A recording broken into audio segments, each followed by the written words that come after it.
etc. E quem foi Lula? Lula também, Mário Garneiro conta que encontrou, e tem dados dele, né? Então vejam vocês, um líder sob encomenda, diz o Mário Garneiro em Jogo Duro. Então nós temos aí o Lula no passado altamente duvidoso, altamente problemático, altamente negativo. E a esquerda passou a mão na cabeça porque estava no governo, distribuindo cargos, etc. Poderíamos dizer que Lula era um oportunista que deu certo. Eu diria isso com o Chico de Oliveira, que falou isso de Lula. Um oportunista que deu certo. Era um oportunista, muito mais hábil do que vocês podem pensar. Manobrou e foi apoiado pelos Estados Unidos. O segredo de Lula são dois: o oportunismo ímpar, falta de caráter, falta de ética, etc., etc., que todos eles usam na política, não é só ele, e simultaneamente o apoio da mão secreta dos Estados Unidos. Lula no presente. Lula no presente, nós temos aí um desgaste tremendo de Lula no presente. Agora mesmo mostrou-se aí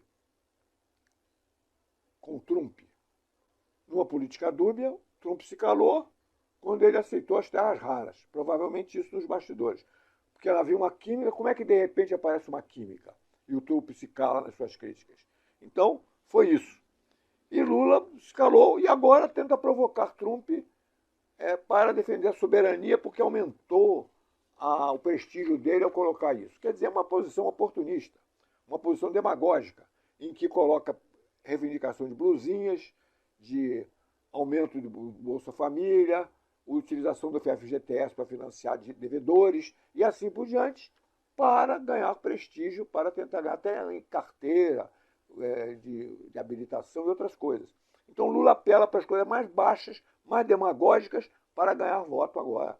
Um desespero, querendo fazer uma frente novamente contra o Bolsonaro.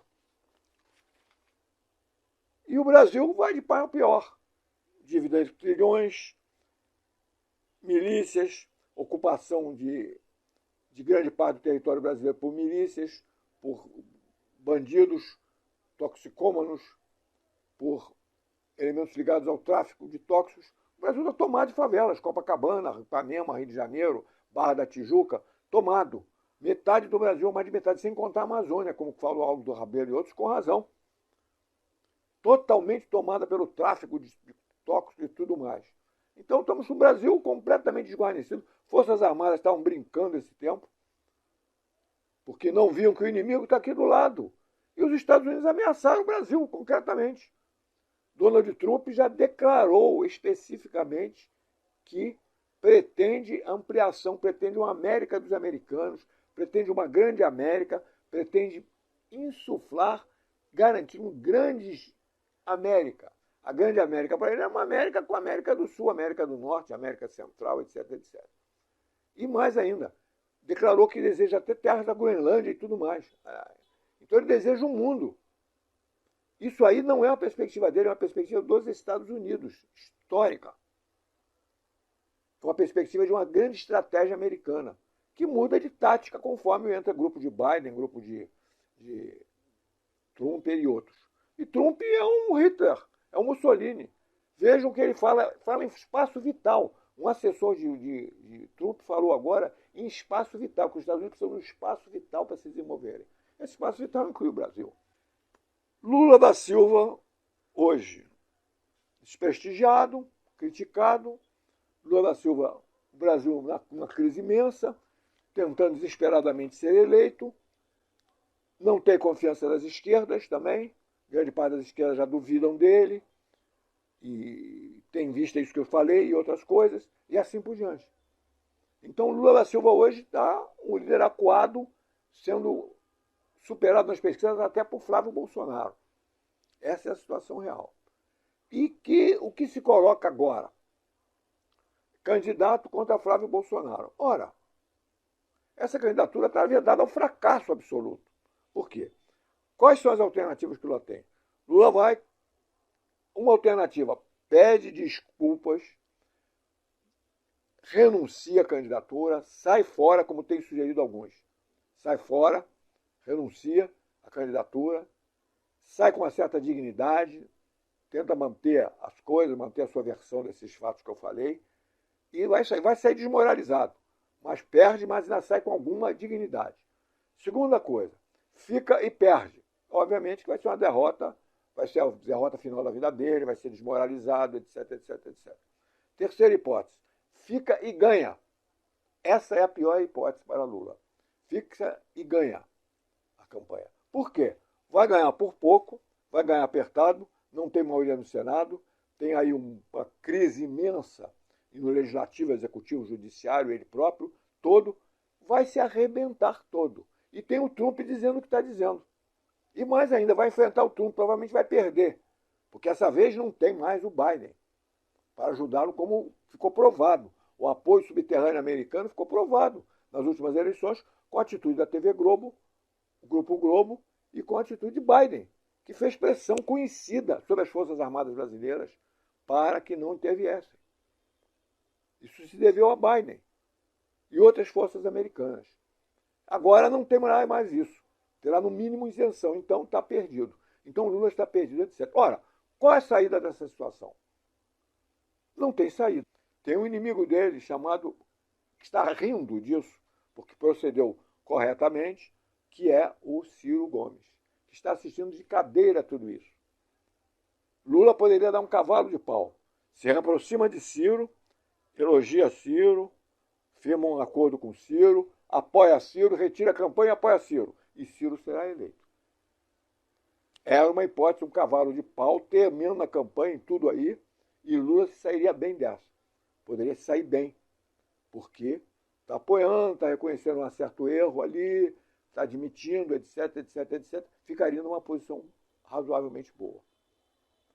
Entretanto, porque ainda que fizesse isso, ou ainda que pensasse em fazer isso, melhor dizendo, Lula da Silva não pode fazer isso.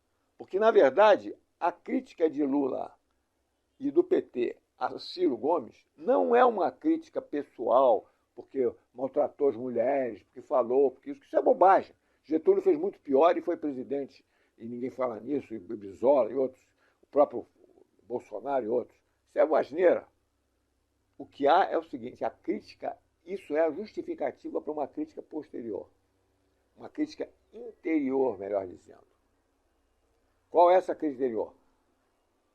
Os Estados Unidos não admitem sequer o nacional desenvolvimentismo de Ciro Gomes. Eles não admitem o nacionalismo de Ciro Gomes. Então, por trás daquilo, eles recebem Ciro Gomes, tratam universidades, etc., mas não respeitam o nacionalismo dele, como não respeitam o de Aldo Rebelo e outros. Então, por isso é que Lula da Silva, na verdade, criticou Ciro Gomes. Porque Ciro Gomes representa o nacional-socialismo, o nacional-desenvolvimentismo, inaceitável pelo Trump, pelos Estados Unidos. Por isso é criticado. Por isso ele não poderá agora dar esse cavalo de pau. Porque 1.700 e tantos arquivos da CIA e outros de Lula secretos estão ainda em documentos não identificados nos Estados Unidos, não publicizados nos Estados Unidos, como informou o excelente repórter Bob Fernandes. E, com isso, provavelmente tem ali documentos que comprometem Lula definitivamente com os Estados Unidos, narrando isso que eu estou falando aqui. Então, eu classifico que, graças aos erros da esquerda, graças a tudo que foi errado, graças a esses erros, Trotsky já apontava alguns erros, depois da década de 90 nos Estados Unidos, erros com Marighella, que fez uma guerrilha acompanhada da CIA, erros em que já sabiam até do sequestro do embaixador e deixaram, e assim por diante, erros da esquerda monumentais, feitos anteriormente, nos levou a essa situação das esquerdas. Então essa é uma solução paliativa que daria uma volta por cima disso, poderia dar, porque eles iam fazer tudo para derrotar Ciro Gomes, mas poderia dar certo. Mas não poderá, porque o Lula não pode fazer isso. Não pode, que está com o pé preso nos estudos da Universidade Americana, John Hopkins, e nos estudos que fez lá, nas ligações com o sindicalismo americano, que veio ao Brasil fazer manifestação com carro de som para tentar soltá-lo, e assim por diante. Lula está comprometido com a corrente neoliberal americana e não pode fazer isso. Teria que dar um cavalo de pau imenso para ser nacionalista nessa hora. Poderá? Não sabemos. É uma questão íntima dele agora, vai ter que resolver. Portanto, a bola dessa eleição está com Lula. Ele escolherá seu próprio destino. Não dance o tango da morte. Dance conosco o tango da alegria. Caminhando o Jornal TV. Cultura, política, música, poesia. Sábado, 13 horas, na TV Comunitária do Rio de Janeiro, canal 6 da NET.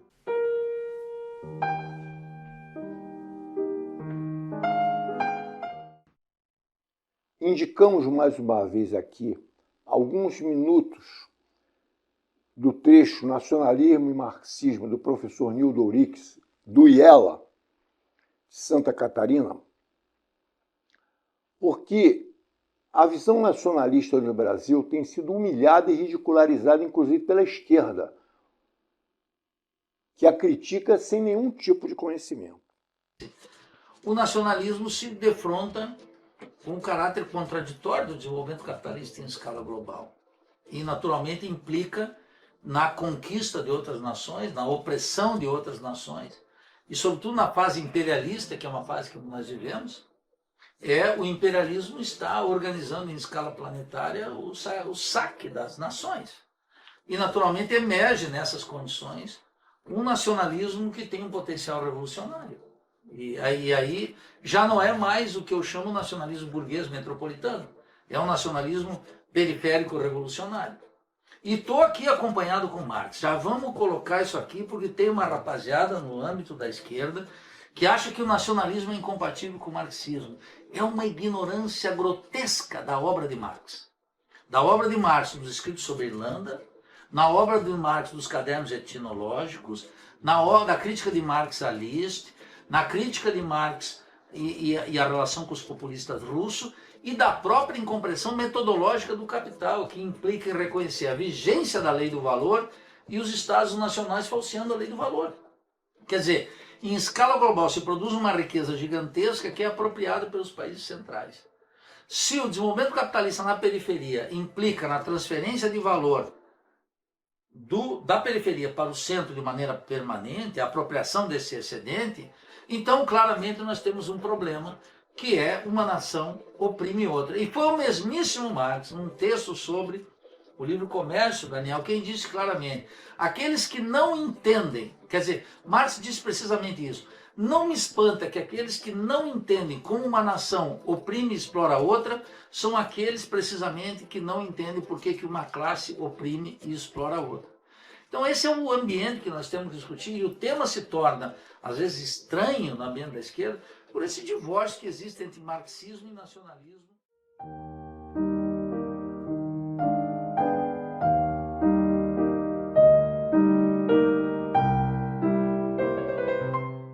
Após 50 anos, a causa da morte do ex-presidente Juscelino Kubitschek segue levantando dúvidas. A Comissão Especial sobre Mortos e Desaparecidos Políticos do Ministério dos Direitos Humanos vai votar se reconhece se o óbito foi causado pela ditadura militar. A conclusão, que vai contra a versão oficial de que JK teria morrido em um acidente de carro, foi apresentada em um relatório com mais de 5.000 páginas, feito pela historiadora Maria Cecília Adão. A votação, que estava prevista para acontecer em abril deste ano, foi adiada para que os conselheiros tivessem mais tempo para analisar o conteúdo e também para que a família de JK fosse informada sobre as conclusões. A nova data ainda não foi definida. Segundo a comissão, a revisão do caso começou após um pedido feito por Gilberto Natalini, ex-presidente da Comissão da Verdade Municipal de São Paulo, e pelo jornalista Ivo Patarra. Parte das informações usadas no relatório já era pública e fazia parte de investigações anteriores do Ministério Público Federal. Outros dados reunidos durante o trabalho só devem ser divulgados após o fim da análise interna. JK morreu em agosto de 1976, durante uma viagem entre São Paulo e Rio de Janeiro. O carro em que ele estava, dirigido por Geraldo Ribeiro, sofreu um acidente na altura de Resende. Na época, as investigações apontaram que o veículo atravessou a pista contrária e bateu em um caminhão depois de um possível toque com um ônibus. O ex-presidente e o motorista morreram no local. Desde então, o caso passou a levantar suspeitas de motivação política. As dúvidas cresceram por causa do período da ditadura militar e da atuação da Operação Condor, uma articulação entre governos autoritários da América do Sul e os Estados Unidos para perseguir opositores políticos.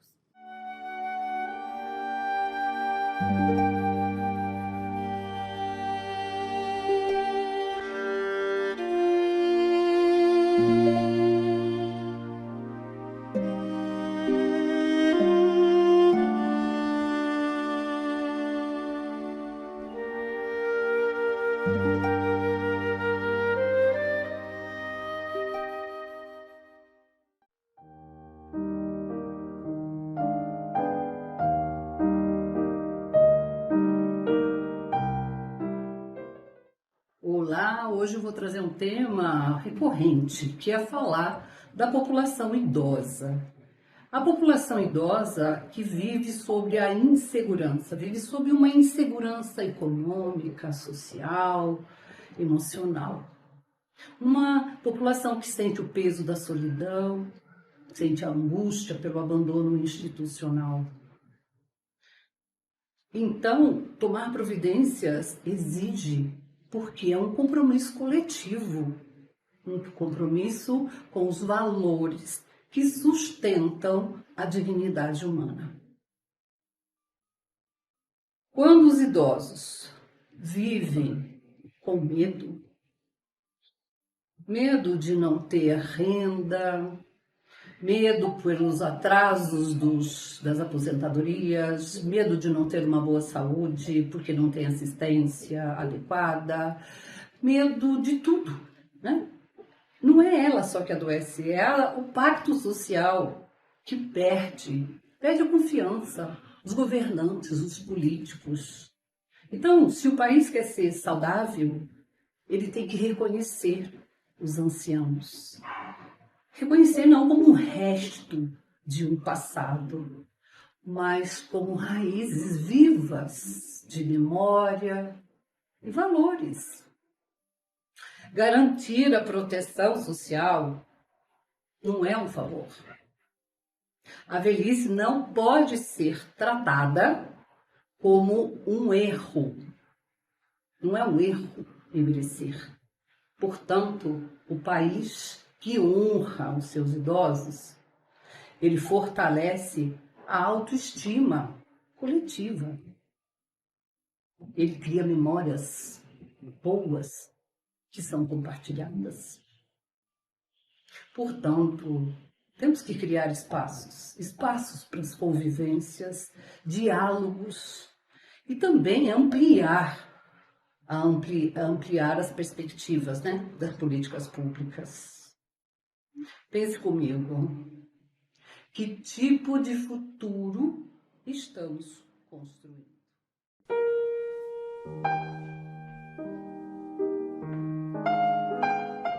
As ditaduras, compreende? Sejam quaisquer que sejam elas, limitam a cultura, compreende? Ou na opressão, quando exerce uma pressão sobre a cultura, no sentido de não permitir a publicação, não permitir os laboratórios, não permitir perseguir por isso, por aquilo, etc. O golpe de 64, gosto muito que você diz golpe de 64, e não como dizem por aí erradamente, Revolução de 64. Não houve nenhuma revolução em 64, houve um golpe militar. Mas este golpe, ao mesmo tempo que limitou, esse golpe possibilitou e impulsionou o aparecimento de muita gente. Você falou em Chico Buarque de Holanda, em Gil, em todo ele, Caetano Veloso, não esqueça, muito importante. É uma gente que veio e que lutou bravamente, Rubem Pablo, toda essa gente que lutou contra esse Estado, contra essa ditadura militar durante todos esses anos, são admiráveis.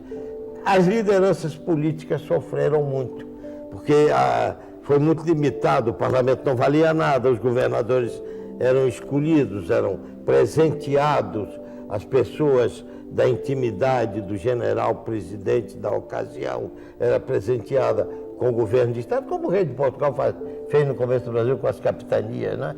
Eram capitanias que eram dadas protegidos. A ditadura não pode existir com liberdade de imprensa, são coisas que se opõem. E o governo Figueiredo ampliou tudo isso, foi anistia, a coisa dos partidos políticos, o direito de falar. Nós estamos falando aqui dizendo o que nós queremos e bem entendemos, né? Se fosse antes disso, nós estávamos aí, íamos para a cadeia direto, né? E para essa coisa, perseguidos e para coisas piores, talvez, né? Porque o escritor deve ser livre para escrever aquilo que ele queira e bem entenda. É isso.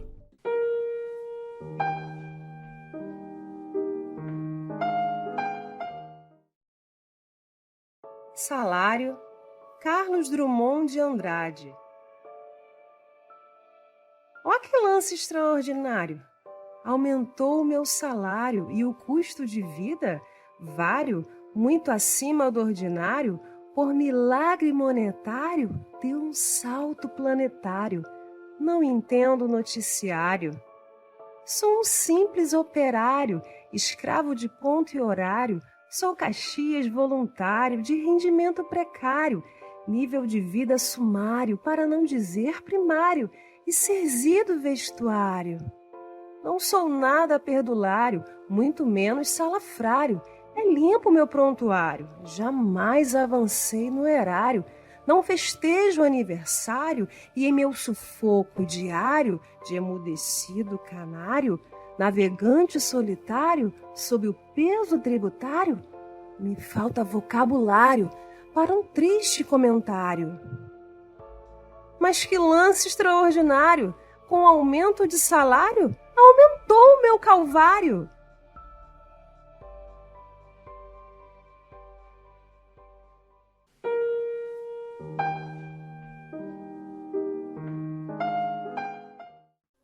Para todos que se acham patriotas, reflexões. Patriotismo é o último refúgio dos canalhas. Samuel Johnson, 7 de abril de 1775. O cristianismo e o patriotismo são refúgios últimos dos canalhas, que para disfarçar seus interesses e ambições desonestas ou egoístas, misturam-se com seres humanos dignos e honrados, usando sua linguagem e fingindo acreditar em seus princípios elevados e altruístas.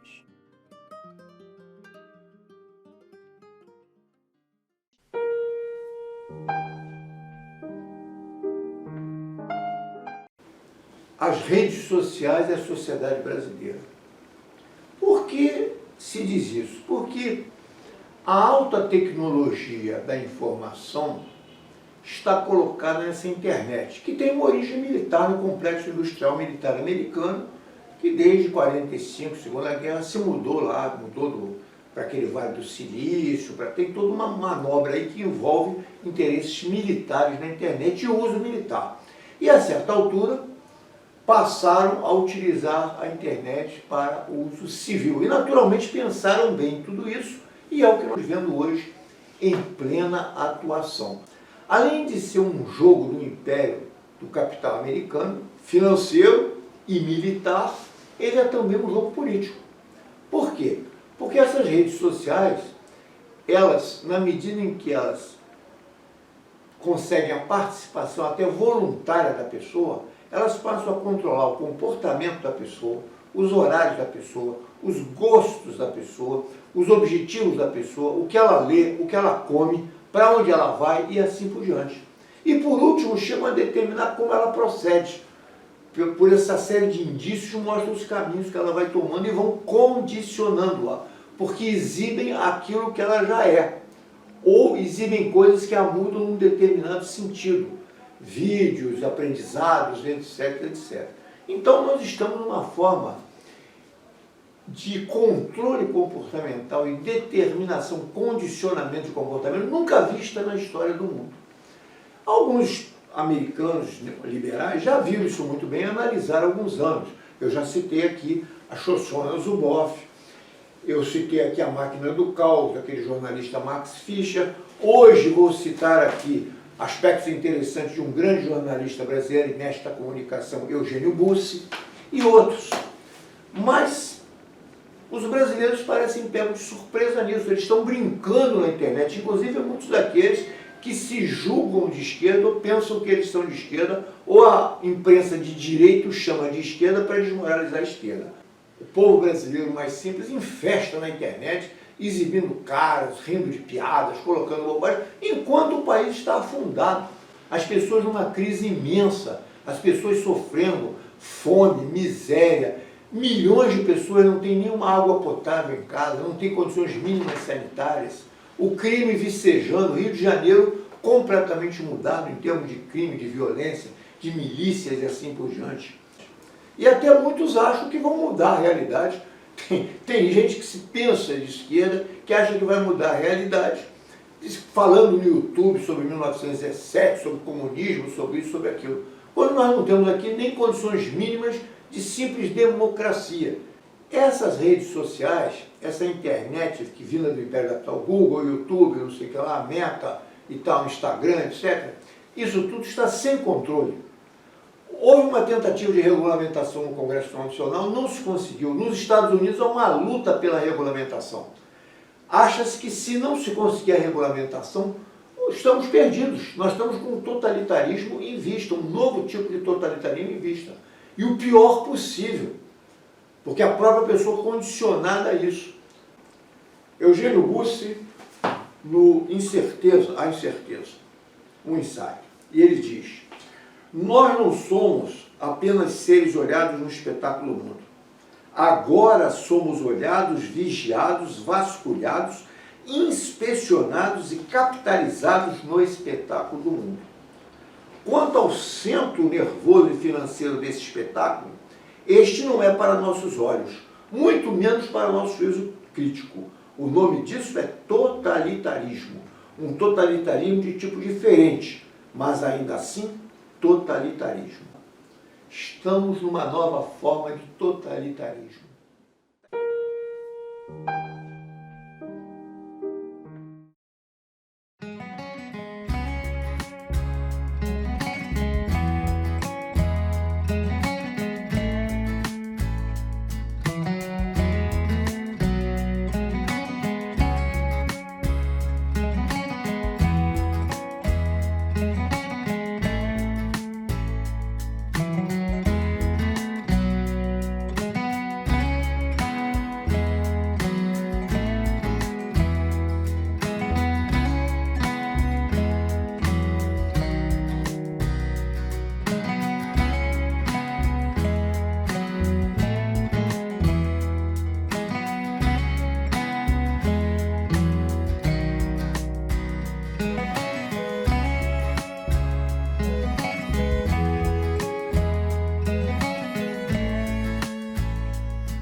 Estamos começando agora mais um programa Pensamento Crítico, uma produção aqui do Instituto de Estudos Latino-Americanos da Universidade Federal de Santa Catarina.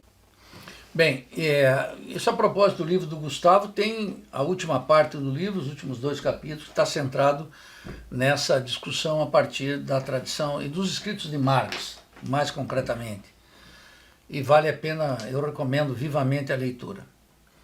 O problema é que na América Latina em geral, e no Brasil em particular, nós temos um desencontro profundo entre as correntes nacionalistas e o marxismo.